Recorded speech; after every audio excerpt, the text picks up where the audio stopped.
Por que você não consegue emagrecer fazendo dietas? Porque contar calorias, comer menos, definitivamente não resolve o problema do peso. Você não consegue emagrecer, não consegue perder aquela barriguinha, aquela gordurinha localizada.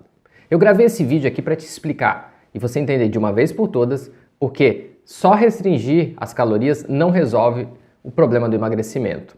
Eu sou Ivan Razeira, criador do método Keto Coach, treinador paralímpico de triatlon e um apaixonado pelo nosso metabolismo. Mas para você entender por que você não consegue emagrecer, nós primeiro precisamos entender por que engordamos. Isso mesmo.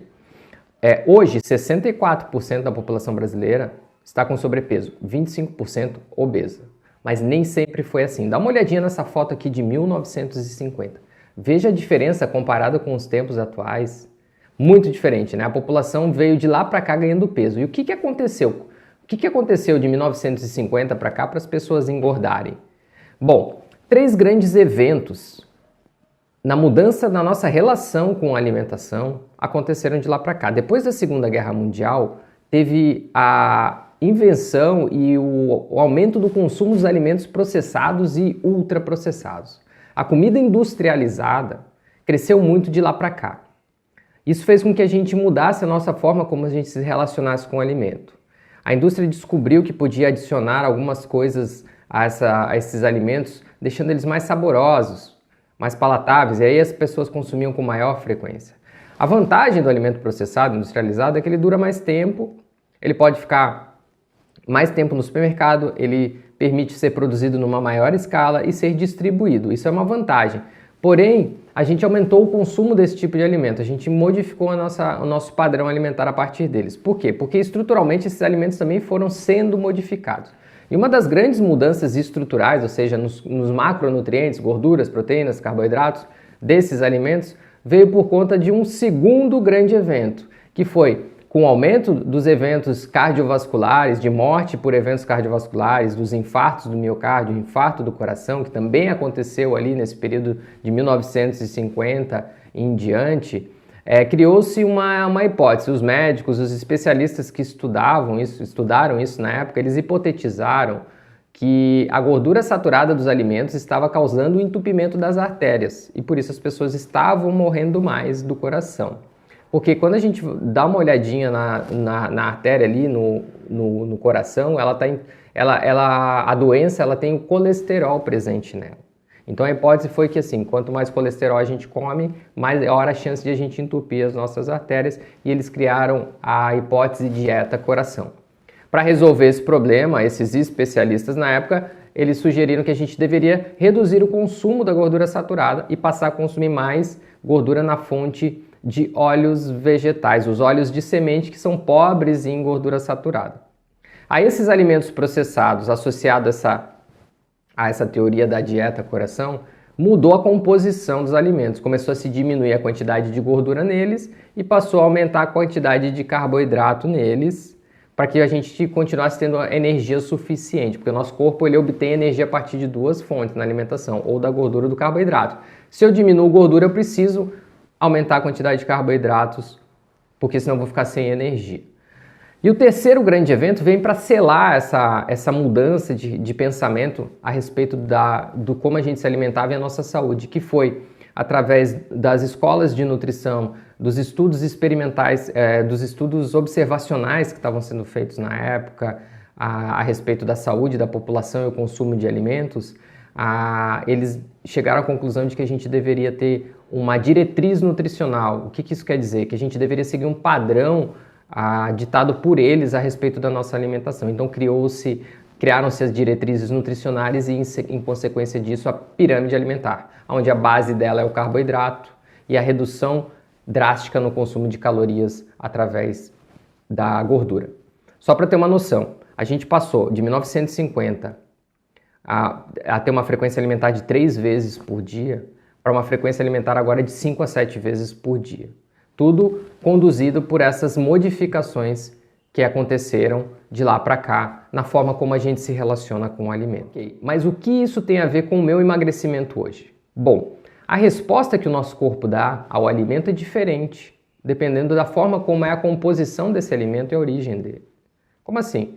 O que você come determina a fome que você vai ter depois. A gente, com essas mudanças, aumentando o consumo de carboidratos e diminuindo o consumo de gorduras, a gente passou a acumular mais energia e a acumular mais gordura e a ter mais fome de maneira mais frequente. Por isso que a gente foi ganhando peso ao longo da história. Olha esse gráfico aqui e fica bem evidente nele que quando vieram as diretrizes nutricionais, quando a gente começou a reduzir o consumo de gordura, aumentou o consumo de carboidrato, perceba como a curva da obesidade, do ganho de peso, do sobrepeso acompanha em paralelo. Isso deixa bem determinado que sofreu uma influência muito grande no perfil da população. Eu vou te dar uma dica, faz um experimento em casa. Pega um dia e consome um prato de macarrão e conta quanto tempo leva para você ter fome depois de comer esse macarrão. E um outro dia faz um churrasco, come só carne, não come o pãozinho com alho, só a carne, e conta quanto tempo você leva para sentir fome depois. Isso acontece por quê? Porque a gente tem resposta hormonal diferente a diferentes tipos de alimento. Por exemplo, se você consumir 100 calorias na forma de um refrigerante, é diferente de você consumir 100 calorias na forma de uma carne, de uma proteína, de uma picanha. Quando você consome um refrigerante, rapidamente o seu sangue é inundado por açúcar, por glicose. A glicose vem desse refrigerante, ela é muito processada, rapidamente é absorvida. Você vai ter um pico de glicemia. Acompanhado desse pico de glicemia, o seu corpo libera muita insulina, porque o açúcar no sangue é problema para nós, a gente sabe disso. E aí a insulina baixa, mobiliza esse açúcar e vai para onde? Vai para a reserva, porque a gente não precisa de tanta energia num espaço de tempo tão curto assim. Quando você consome a carne, a proteína do churrasco, além de levar muito tempo para se processar essa proteína, a digestão é mais demorada, a gordura leva mais tempo para ser processada, o seu corpo vai recebendo os nutrientes de maneira mais lenta. Esses nutrientes da carne, a proteína e a gordura, estimulam muito pouco o pico de insulina. Então o seu corpo cria menos reserva de energia a partir daí, e se ele estiver usando a sua gordura como energia, ele vai continuar utilizando. Então, você entendeu agora a resposta que cada um dos alimentos dá para o seu organismo, metabolicamente falando. Olha esse gráfico aqui e ele mostra claramente quando uma alimentação rica em açúcar, o que ela promove nas horas seguintes aqui no pico de glicemia de insulina, comparado a uma dieta com baixa ingestão de carboidratos, de açúcares. É bem diferente a resposta metabólica, né? Aí o que acontece? No seu dia a dia, hoje, as diretrizes nutricionais dizem que a gente precisa comer de 3 em 3 horas, alimentos ricos em carboidratos. Então você acorda e toma um café da manhã, que é a refeição mais importante do dia.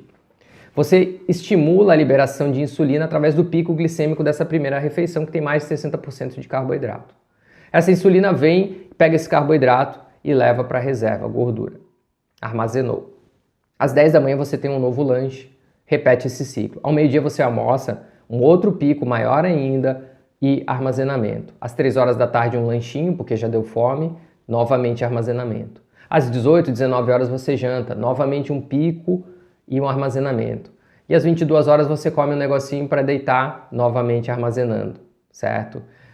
Você dormiu, lá pelas 2 horas da manhã a glicemia baixou e aí você começa a utilizar a sua gordura como energia. Porque conforme desce a glicemia, o seu corpo vai acessar a sua gordura de reserva como energia. Acontece que às 7 horas da manhã você acordou e iniciou novamente esse ciclo de armazenamento. Das 24 horas do dia, você passou 19 horas em estado de armazenamento e apenas 5 horas usando a sua gordura como energia. Para resolver esse problema de vez, o que você precisa fazer? Você precisa reprogramar o seu metabolismo para que ele consuma a sua gordura como energia na maior parte do tempo do seu dia. Fazendo isso, consumindo alimentos que vão estimular pouco o pico de insulina e que vão te dar mais saciedade, mantendo você mais tempo sem comer, usando a sua gordura de reserva como energia. Dessa maneira você vai definitivamente perder peso e perder gordura, emagrecer, perder aquela barriguinha que te incomoda tanto tempo. Bom, se você curtiu esse vídeo, inscreva-se no canal, toca a sinetinha para receber conteúdos como esse em primeira mão. Nós do Keto Coaches estamos lá no Instagram, @KetoCoaches, e lá diariamente tem conteúdo para você também.